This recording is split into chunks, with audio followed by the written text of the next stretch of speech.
अजीत यादव जिंदाबाद, अजीत यादव जिंदाबाद।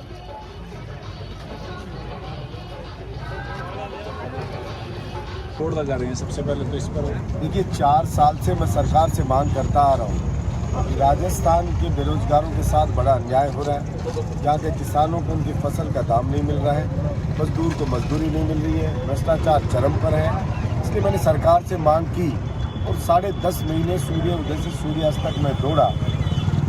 मुख्यमंत्री जी ने मुझे वचन दिया था कि हम आपकी मांगों को मानेंगे, जिसमें प्रमुख मांग हमारी ये थी कि 5 लाख भर्तियाँ निकालें सरकार, भर्ती कैलेंडर जारी करे सरकार, और जैसा 22 राज्यों में अलग अलग कानून बना के राजस्थान के बेरोजगारों को रोक दिया गया है, तो फिर राजस्थान सरकार भी यहाँ कानून बनाए।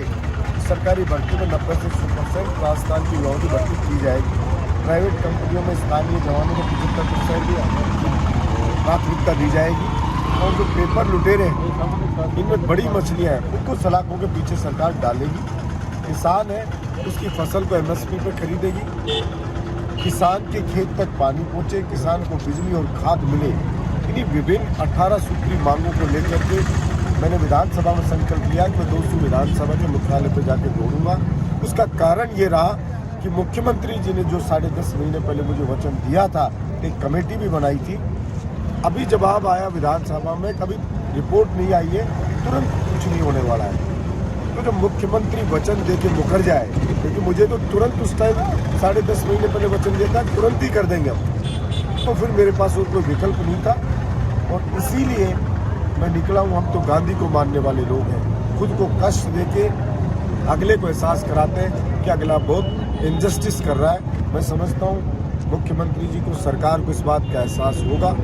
और आज मैं सूरतगढ़ की धरती पर आया हूँ, तो इतने सारे लोग मिले, मैं तो जीवन में पहली बार आया हूँ। ये प्रमाणित करता है इस बात को कि ये मेरी अकेले की डिमांड नहीं है, ये मांगे राजस्थान की 8 करोड़ जनता की है, 36 करोड़ के युवाओं की है। और यही कारण है कि हर जगह युवाओं का हुजूम मिल रहा है, भीड़ मिल रही है। बीकानेर में कल सैलाब था, जन सैलाब, इतनी भीड़ थी। मैं समझता हूँ सरकार जल्दी हमारी मांगों को पूरा करेगी। जयपुर में वीरांगनाओं को लेकर किरोड़ीमल मीणा बैठे थे और कल जो प्रकरण हुआ है उसके बारे में आपका क्या कहना है? देखिए, सही क्योंकि वीरांगनाओं का सभी को बहुत सम्मान किया जाना चाहिए, और सही जब होता है तो हम सब उनके घर जाते हैं और ये कहते हैं कि हम आपके दुख सुख में हमेशा खड़े रहेंगे, सरकार भी खड़ी रहेगी। तो मैं तो सभी लोगों से यही कहूँगा कि इसमें राजनीति नहीं करनी चाहिए, और उनकी जो समस्या है उनका तुरंत समाधान सरकार को बात करके करना चाहिए।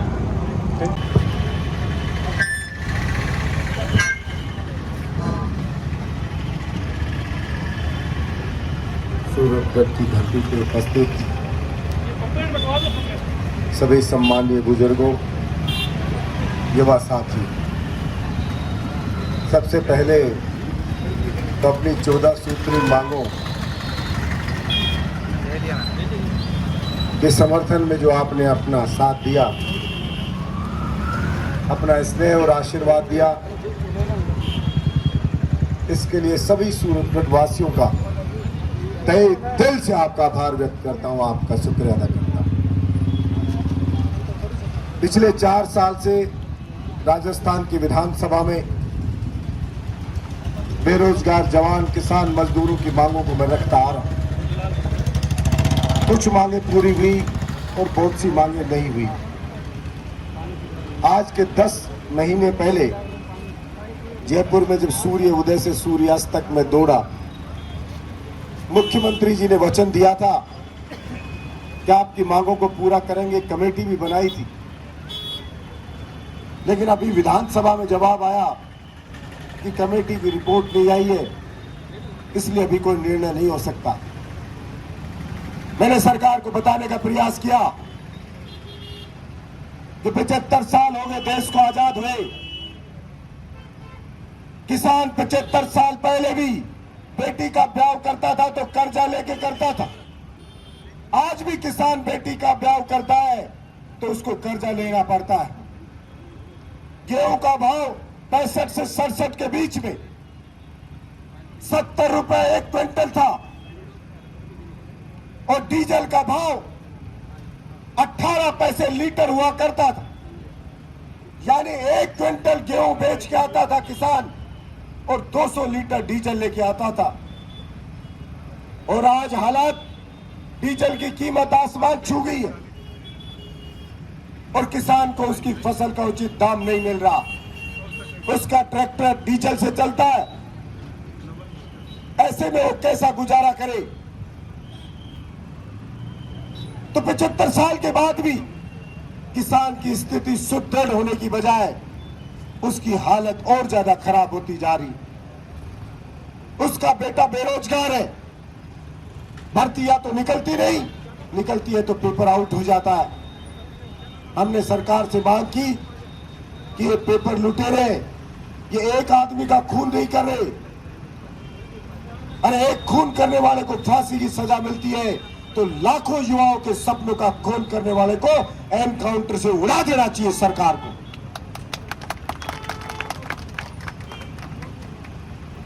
हमने सरकार को बताने का प्रयास किया कि हिंदुस्तान में 22 राज्य ऐसे हो गए जहां राजस्थान के बेरोजगार युवाओं का सिलेक्शन रेट 0 है, यानी एक को भी रोजगार नहीं मिल रहा है। तो या तो केंद्र सरकार एक कानून बनाए जिससे अलग अलग स्टेट ने जो कानून बनाए वो निष्प्रभावी हो, और या फिर राजस्थान सरकार भी एक कानून बनाए कि जो भी सरकारी भर्तियां निकलेंगी उनमें 90 से 100% राजस्थान के स्थानीय जवानों को आरक्षण दिया जाएगा। प्राइवेट कंपनियों में 75% तक स्थानीय बेरोजगारों को लिया जाएगा। ना किसान के बच्चे को रोजगार है और ना किसान को फसल का उचित दाम है, तो भला ये अपने सपनों को कैसा पूरा करेगा?